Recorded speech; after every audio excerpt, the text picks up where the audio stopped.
Oh, howdy all, grab yourself a drink. It is time for some Path of Exile 2 discussion. 0.2.0 has been here for a bit over a week now. I wanted to take a look at some of the unique items that have been tearing up the early league, or alternately, unique items that got a lot of potential to get there in the future once some of the items that are needed to support the playstyles they empower end up being a little bit more available than they are now.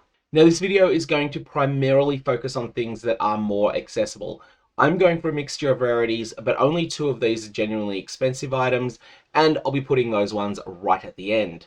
One thing that's important to note is that we don't know as much about Path of Exile 2's unique item rarity system as we do in Path of Exile 1. In Path of Exile 1, we know the relative rarity tiers of almost every unique item, and the small number we don't know, we have a reasonably good estimate for. In Path of Exile 2, though, the best information we've really got at the moment is just from browsing trade listings, and there's just a whole lot of biases that come up in there. For instance, I suspect that Astromentus and Chernobog's Pillar are the same rarity as each other, although I'm not absolutely certain of that. The thing is that everyone that sees Astromentus immediately knows, oh, I've got a massive jackpot drop, whereas someone that drops a Chernobog's Pillar may not realize that they've got something that's potentially worth a lot, and so it may not end up on trade. So there's a lot of little factors like that that mean that we can't necessarily pin down unique item rarity quite as accurately in Path of Exile 2 as we have been able to in the former game. Personally, I suspect, but this is completely unproven, that there might be more than 6 tiers of rarity in Path of Exile 2, and that they're all a factor of 2 apart. But again, this is speculation, it could be entirely wrong. What I'm going to do in this video, because we don't have exact tiers known of unique items, I'm just going to categorize things using terminology from Magic the Gathering, so common, uncommon, rare, and mythic rare. And at least that should be pretty intuitive, but I'm not saying that if two things are both rare, that they're going to be the same rarity as each other. There could be a factor of 2 or even 3 in the rarity between the two of the items. I also need to quickly mention something with Vaal Orbs as well. That's because some of these unique items get a lot better when a certain modifier on them is adjusted through the use of Vaal Orbs. If you apply a Vaal Orb to a unique, one of the things it can do is randomize the numerical modifiers on it. So this is just like applying a Divine Orb to the item. And then after that, each of those modifiers is separately scaled by a random factor from 0.78 to 1.22. And after that, it rounds to the closest number rather than always rounding straight down. Sometimes there's some weird things that these can do as well. You'll notice with one of the later items that it has both a 3% and a 5% on it. The 5% can round to 0.05, but the 3% only rounds to whole percentage points. So, bit of a mess there, but you'll figure that out quickly if you have a look at what exists in Trade League. In reference to a Path of Exile 1 meme for corrupted items being called Crangled sometimes, we're going to call this Crangle Divining the item. Now, this is extremely good on certain items, and actually this is the reason some of the items are going to be found in this list. If they've got +1 to 3 to a category of skills, this will rarely push up to 4, and that's a huge boost. It's even better again if they've got 1 to 4 to a range of skills, or perhaps a flat 3 or a flat 4, but if it's 1 to 4, 4 can Crangle Divine to 5, and then Catalyst can push that up to 6. So Catalyst and Distilled Emotions have to be applied before you Vaal it, but if you do get really lucky, you can get something crazy there. And that'll come up when we look at Fireflower, which is something that was around in 0.1.0, but I think it's quite a bit better now than it was in 0.1.0, even though usage of it hasn't really picked up that much. Alright, so what are the uniques we're going to be covering here? At common rarity, we have Tangletongue, Splinter of Loratha, and Valako's Vice. At uncommon, we have the Fallen Formation, Waveshaper, and Infernoclasp. At rare, we have Sunsplinter and Fireflower, and at mythic rare, we have Chernobog's Pillar. Bursting Decay is a boss exclusive unique that also seems to be pretty rare, and that's going to get a mention right at the end as well. So let's start with Tangletongue. You might be thinking, why is this item here? So it's got Fork's critical hits, which feels like it's less powerful and double damage. The amount of damage that it does is just not very high, and even if your critical hits are doing 600% base damage and you always crit, it seems like it's just 11 times the damage, but the base damage is so low that is 11 times that damage all that good? Well, the reason that this is good is that Fork's critical hits is just far more powerful than it may sound. It doubles the amount of criticals that you get. This is not capped by 100% of your attack speed, so it can actually go up to 200% of your attack speed. And mathematically, this is equivalent to adding an amount of critical damage bonus equal to the amount of critical damage bonus that you already have. What this means is that this weapon scales external sources of damage twice as well as any other weapon. Actually a bit more than twice as well as other weapons, because Tangletongue also has really high inherent critical hit chance as well. And one of the examples of such an item that you probably are familiar with if you played in 010 is Hand of Wisdom in Action. Hand of Wisdom in Action definitely took some nerfs in the patch, but it's still possibly the best item in the game, and Tangletongue can scale it better than any other weapon can. It also gets double damage from rings that might have the text adds X to Y damage to attacks. And you'll also see this come up when we talk about Bursting Decay, right at the end of this video. Note the cost conversion on this makes it completely unusable in conjunction with the Chaos Inoculation keystone. So do keep that one in mind. This item cannot be used by Chaos Inoculation builds. So here's the second weapon that's almost exactly the same as Tangletongue, really. This is a weapon that has awful, awful, awful base damage, but it quite simply scales other sources of damage better than anything else in the game. Now, this does not work with Hand of Wisdom in Action. There are two ways to make this work, and unfortunately neither of them are Hand of Wisdom in Action, and that is likely the reason that it is substantially less popular than Tangletongue is. The two that really come to mind for me are the Unique Gloves Plague Finger, which grant the capacity for your elemental damage to poison, and Bursting Decay, which provides a huge amount of flat physical damage to your attacks. Using one copy of this ring is manageable, using two is probably unmanageable because of the drawback on it. We'll come to that item again later, but that's something that you can keep in mind. Probably the more common way though is Plague Finger, and then using rings that have tri-elemental damage on them. And that's something that can provide you with quite a lot of extra elemental damage, which can then all poison because of Plague Finger, and then the effects of Splinter of Loratha, allowing you to poison multiple times, end up becoming really, really strong.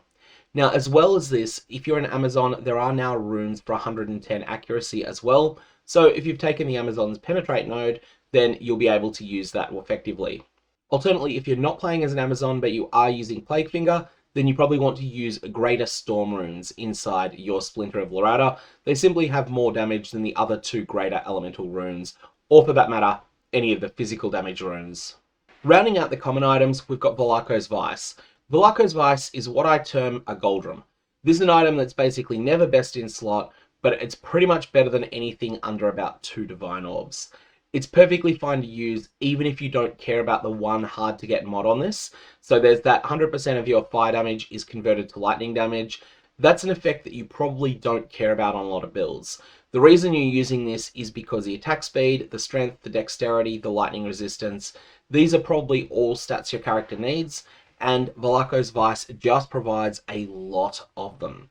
If that damage conversion is not disruptive to your build, so it's not actively bad for your build, then these are a set of gloves that you can stick on at level 45, and then you can use them quite deep into endgame. You'll probably be perfectly fine wearing these all the way up to your first kill of the Arbiter of Ash.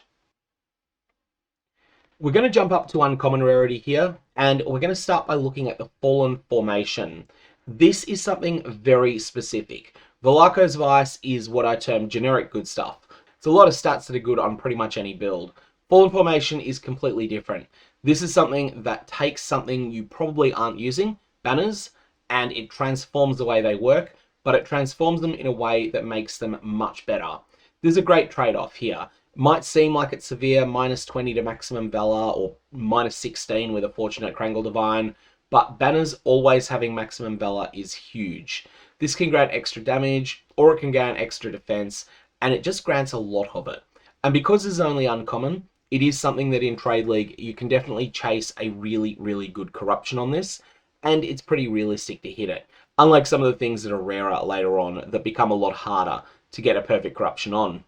We want to talk quickly about dual attribute requirements here, because this is something you want to keep in mind with Fallen Formation, but also a bunch of items that come online later. High attribute requirements, and I wouldn't say that this item has high attribute requirements, it's got middling ones.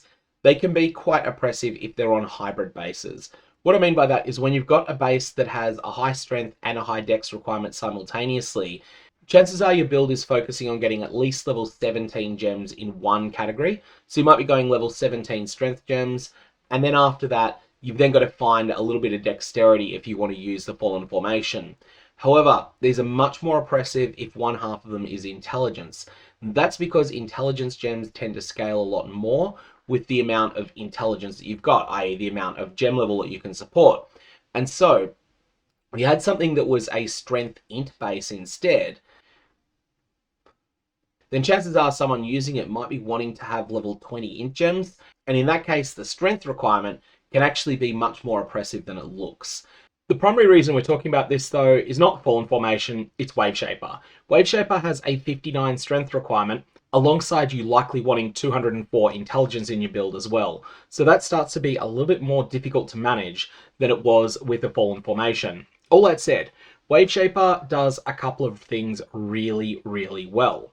Firstly, armor is not in a good place in Path of Exile 2, but that doesn't mean it does nothing. And Waveshaper is going to provide you with thousands of it. Well, at least 1,000 on most builds, but potentially quite a bit more. On top of that, there's a whole bunch of other really live stats on this item. It gives you a solid chunk of energy shield, not an outstanding amount, but decent. Then it's got the spirit, the fire resistance, the cold resistance, and then this really significant modification to your energy shield recharge rate. This is generally really positive because your chances are you're already investing a little bit into mana regeneration rate. So with all of that in mind, Waveshaper is one of those items that just does a lot. One thing I'll note is that at the time I'm recording this video, if you look this up on POE2wiki.net, they currently have it missing one line of text from it, but that line of text is there, it is in-game. It's just something that will get corrected on the wiki, probably in the short term. They're pretty good at that sort of thing. And now we have a look at a unique item that existed in 0.1.0, it got buffed in 0.2.0, but honestly, it would have been used even with the old stats. This is not a general purpose item. This is for one particular ascendancy. This is for the Smith of Kitava. Forged in Flame is an ascendancy notable on the Smith of Kitava that is fantastic. It turns the +5 to maximum fire resistance on this, and you will definitely go for one that's got +5 on it. It turns that +5 into +5 to fire, cold, and lightning resist simultaneously. That's fantastic, and that's why Infernoclasp is so good. Literally 69% of high-level Smiths of Kitava that have Forged in Flame are wearing this belt. Other characters, though, mostly uninterested in this item. It's okay, it's universally okay, but on the Smith of Kitava, it becomes truly fantastic. It's also worth noting that the Forged in Flame notable has a 2-pointer leading up to it that also synergizes well with this item, but with a different mod on it, and that is the 30 to 50% to fire resistance. It then provides half that amount to cold and lightning resistance as well. Ultimately, Infernoclasp is just extremely good. And now we jump to Rare Rarity. Sunsplinter is a really interesting new item. Now, this one has an oppressively high dexterity requirement. So, apologies for that. You're going to need to have a solution to that. It's not going to be easy to solve, but it can be done. The payoff, though, is substantial. You'll get +1 to one maximum resist, +2 to another, and +3 to another. That is something that's solid but unspectacular. But what's spectacular is getting +1, +2, and +3 to the level of various skill gems. So Sunsplinter can be used in conjunction with the Amazon Ascendancy, and it's quite good there, but it also does even more when you consider it in conjunction with Spellcasters. Spellcasters scale more with gem levels than pretty much anything else does, and as a result, the potential to get even +4 with a miraculous Krangle Divine, or +3 otherwise, to a category of skills is huge. And so that's something you want to keep in mind as a potential offhander on a Spellcaster, where otherwise you would have only been able to get +2 to gem levels. Here, you're able to get +4, and that's something that pushes things further than they've been able to be pushed in the past. However, just hitting +3 is something that is much more common than hitting +4. +4 is a bit of a miracle, +3 is something that's much more reliable. So whilst this seems at first like it's designed primarily for an Amazon to use with some of the elemental skills that are available to the Amazon, and it can definitely be used that way, it is worth remembering that it's got a number of other options, and using it for spellcasting is very, very viable. In fact, the most common uses of Sunsplinter so far have actually been on minion builds. Continuing on with this theme, we're going to take a look at a 0.1.0 item that didn't receive any buffs in the patch. In fact, it received a very small nerf. However, it is something that has a lot more synergy than it used to have, and this is Fireflower.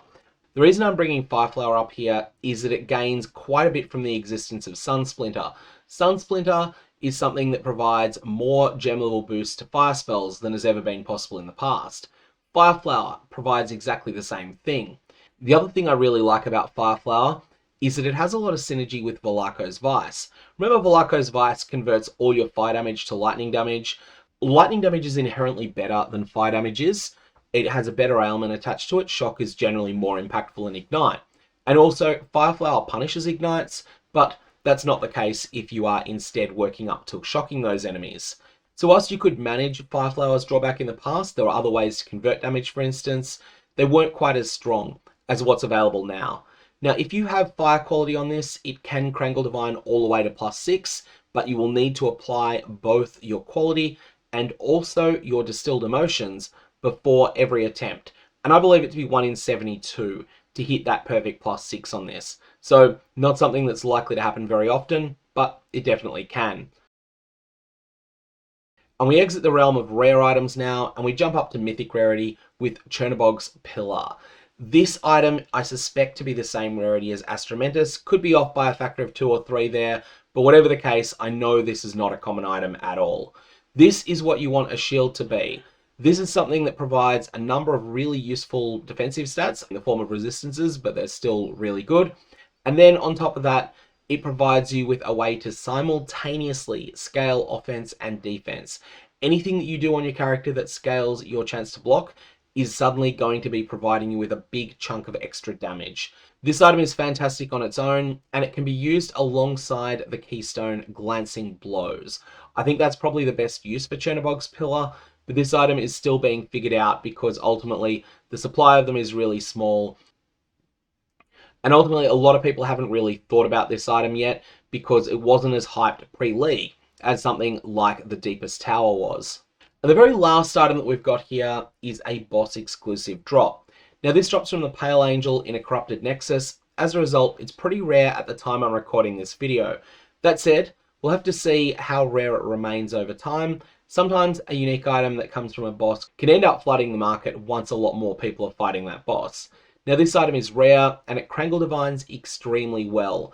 The 3% of added physical damage can Krangle Divine to 4%. Note this is a really unusual case. The 3% can Krangle Divine to 2 or 4% or stay 3%, but the 5% doesn't Krangle Divine to 4 and 6. Instead it Krangle Divines to much more specific percentages.